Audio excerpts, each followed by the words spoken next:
institutions for the institutions. People are secondary. It's all about corporations and institutions. And the Federal Reserve is the biggest institution in the world. You know, if you ask somebody what's the biggest corporation in the world, they'll say Google or Walmart or Exxon or something. But the biggest corporation in the world is the Federal Reserve System, right? And all the other corporations feed off the nipple of the Federal Reserve System. Well, it's like the Monopoly game. The bank always wins. It has unlimited money. It's not the people playing on the board. Exactly. The bank owns the board, the box, the shelf it's sitting on. But that's because you gave them the ability to make the money. You have to take that away from them. We need to take the bank away from the private bankers. Exactly. You have to take the creation of money away from the private bankers, and you'll solve 95% of your problems. Well, let me look at America. 10% growth rates every year like China's having right now. The U.S. had 10% growth rates until the Federal Reserve took over. And then if you look at that, it all starts really going downhill from there. Well, they destroyed the American worker. What they've done, here's what's happened. The Federal Reserve has created this massive inflation in America, which means that the American worker has to keep making more money to keep up with the cost of living. The more money they make to keep with the cost of living, the less competitive they become in the world economy. So now what happens is we have to pay our workers so much to keep up with the cost of living, say, well, screw the American worker, let's go overseas now and get the cheap labor.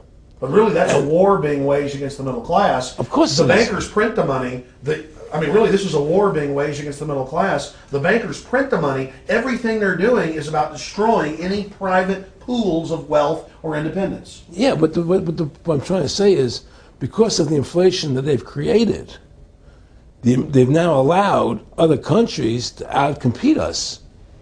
You see, because other countries don't have to pay as much money as we have to pay here to our workers to survive. Yes. So now we're not competitive anymore. So we've lost our manufacturing base. We've lost our competitive. In the old days, the American worker, you wanted to buy everything American. You wouldn't buy anything from Japan, which was cheap crap. And what does that leave us? It leaves America this military force, and so the elite's giving us a deal. We'll continue to build up your military and give you homeland security jobs, shift your economy over to being the bulldog enforcer of the New World Order. Exactly. You can either do, and by controlling the economy, they force everybody into that position. That's exactly correct. That's exactly correct. And there's no more manufacturing here.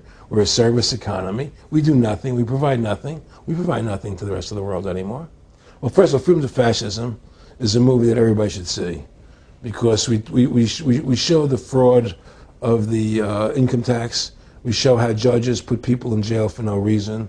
We show the corruption of the justice system, and we show how the Federal Reserve came into being and how it's controlling society, and how all the central banks of the world are working together through the Bank of International Settlements in Switzerland, which is the central bank for all the central banks, and how they all work together to create this one world government, the one world order, which is what they're trying to do. So Freedom to Fascism is a movie just to get you a good basic education about how the world is really working. And I really want everybody to see that movie. Critical. In terms of the CFR, in terms of compartmentalization, I mean, there are many good people, I believe, that are part of these organizations who don't even understand what the organization's really about. People like when I was in Germany doing cancer treatment, there was a gentleman there who was visiting a friend of his who had cancer, and he was a member of the CFR, and we were talking, and I showed him the movie. He said, "Oh my God, I'm going to resign.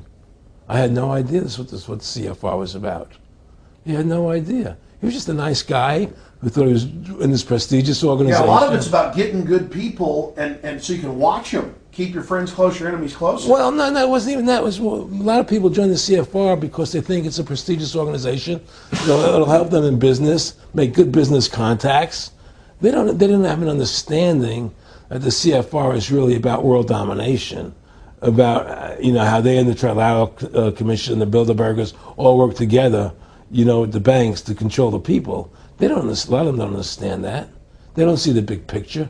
Oh, it's CFR, it's a prestigious organization. I'll make this one, I'll make that one. I can do good business deals out of it. It's just business to them.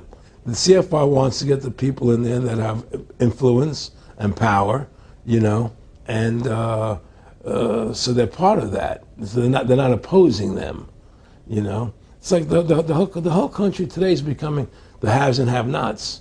You're getting the very, very wealthy, the middle class is being destroyed, and you're getting the poor people.